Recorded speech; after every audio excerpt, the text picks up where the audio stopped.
Hello and welcome to my channel. I am Naveen Srivastava.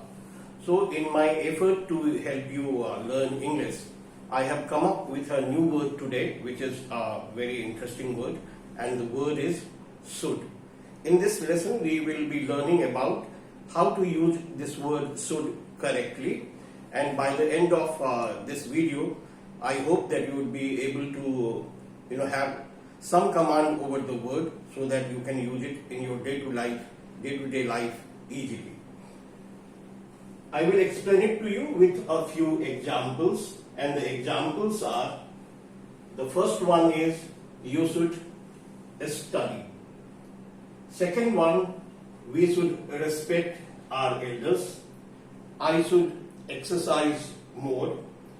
They should be here by 6 o'clock. He should sleep and it should work fine.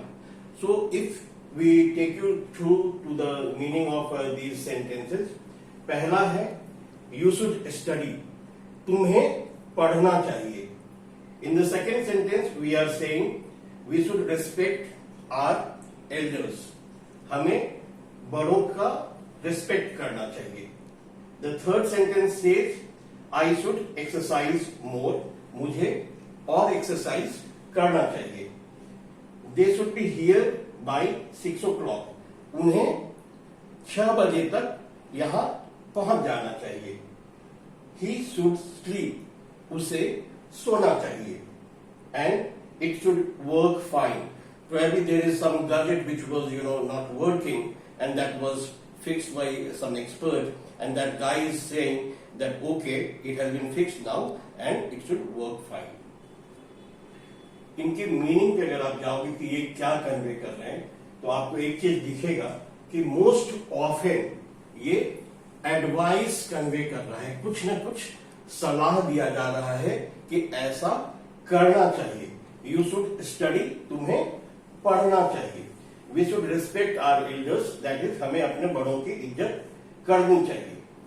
I should exercise more. Here the person is giving, the advice to oneself कि मुझे कसरत करनी चाहिए. Obligation के sense में अगर आप देखें तो there are certain things that we need to do. The example could be we should pay our taxes, we should pay our rent in advance. While driving we should be careful, and so on and so forth. तो mostly ये advice के sense में होता है, ये obligation के sense में भी होता है, जैसा कि अभी मैंने कुछ एग्जाम्पल से आपको बताया. और जब आप कुछ एक्सपेक्ट कर रहे होते हैं, वेदर कुछ ऐसा है, आपको लगता है कि आज बारिश होनी चाहिए, it should rain today. Someone is coming to your place and he has left his place may be some half an hour before and you are expecting him to reach, then we can say okay, he has left his place some half an hour back and he should be reaching us by 6 o'clock. So here it is expressing expectation. अब मैं थोड़ा आपको detail से बताऊंगा कि should का use जब आप करते हैं या should को एज ए वर्ड जब आप समझते हैं तो किन बातों का ध्यान रखना चाहिए और द वर्ड should है क्या. तो should एक हेल्पिंग वर्ब है और यह हमेशा always it comes before the main verb. पहले सेंटेंस में आप देख सकते हो कि मेन वर्ब है स्टडी और उसके ठीक पहले शुड आया है. दूसरे सेंटेंस में वी शुड रेस्पेक्ट. अब रेस्पेक्ट जो कि एक वर्ब है, इसके पहले आया है शुड, और यही पैटर्न फॉलो हो रहा है. तो हमेशा शुड वर्ब के पहले आता है, और ये चूंकि एक हेल्पिंग वर्ब है तो ये वर्ब के साथ रहता है. दूसरा एक इंपॉर्टेंट पॉइंट है जो आप इससे नोटिस कर सकते हो कि ये सारे जो पहले वर्ड हैं, ये आप देख सकते हो कि ये हैं सब्जेक्ट्स. तो एक जगह सब्जेक्ट है यू, एक जगह है we, in the next one it is I, followed by they and he and it. So subjects are changing but should remains constant. It simply conveys that you can use the word should with any of these, और should अपने आप में change नहीं होता है. should जो word है ये प्रेजेंट को भी एक्सप्रेस करता है, ये पास्ट को भी एक्सप्रेस करता है और ये फ्यूचर को भी एक्सप्रेस करता है। तो जहां तक प्रेजेंट एंड फ्यूचर की बात है, यहां पर वो एग्जाम्पल नहीं है, लेकिन मैं आपको ऐसे बताता हूं, I should study today. So here we are talking of today, आज की बात हो रही है। You should visit them tomorrow, तुम्हें उनको कल विजिट करना चाहिए। तो एक प्रेजेंट का सेंटेंस है, दूसरा फ्यूचर का सेंटेंस है, और दोनों में कोई खास चेंज नहीं हो रहा है। आई शुड स्टडी टुडे, आज पढ़ना चाहिए। You should visit them tomorrow, तुम्हें उन्हें कल विजिट करना चाहिए। तो सारी चीजें चेंज है। जहां पर बदलाव आता है और जहां पर ग्रामेटिकली कुछ नई चीजें आ जाती हैं, वो है जब हम इसका यूज पास्ट को एक्सप्रेस करने में करते हैं। तो शुड का यूज पास्ट को भी एक्सप्रेस करने में करते हैं, खास तौर से तब जब हम ये कहना चाहते हैं कि हमें ऐसा करना चाहिए था। कई बार ऐसा होता है कि हम कुछ करना चाहते हो पर हमने ऐसा किया नहीं, एंड देन वी रिग्रेट कि यार हमें ऐसा नहीं करना चाहिए था।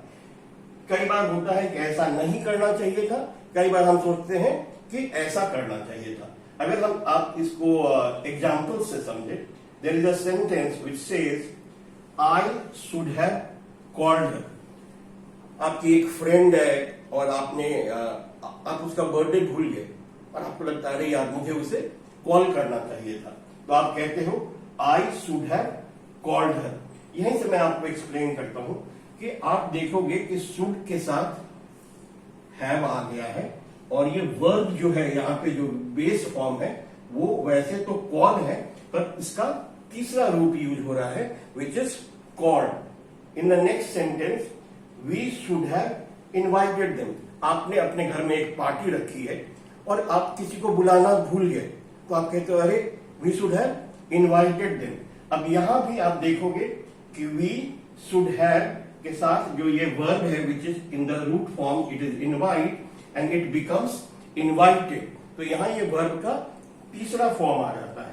चौथा एग्जाम्पल हमें ये बताता है कि दे should not have arrived so late. आप किसी को एक्सपेक्ट कर रहे थे और वो बहुत देर से आए, और आप ये कहना चाहते हो कि उन्हें इतनी देर से नहीं आना चाहिए था। तो यहां भी दे should not have arrived so late. तो यहां सब्जेक्ट है दे, और इसके साथ क्योंकि ये नेगेटिव सेंटेंस है तो ये शुड नॉट हो गया, और followed by have, and then you have the third form of the verb in which is arrive, and then the so late part of it. तो they should not have arrived so late. इससे जो हमारी learning होती है कि जब हम ये पास्ट को एक्सप्रेस कर रहे होते हैं तो यहां भी एक पैटर्न फॉलो होता है कि शुड हैव लगता है या शुडंट हैव, या we can say should not have लगता है, और इसके साथ वर्ब का तीसरा रूप लग जाता है। बस इतनी ही ये छोटी छोटी बेसिक चीजें हैं जो आपको ध्यान रखनी है, और you will buy more practice you will understand how this word is used to express something which can be in the form of advice, which can be in the form of you need to do something which is obligation, but you are expecting something कि ऐसा होना चाहिए. So with these examples I have tried to make your understanding clear, and I hope you would find it beneficial for you. So that's it for today's video.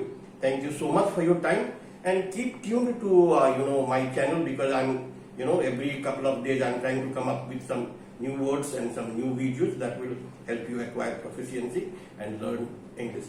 Thank you so much for your time, and now I request you to subscribe to my channel. So you should subscribe. Second, you should share it among your friends so that they are also benefited, and if you like it, that would be great. Thank you so much. Thank you.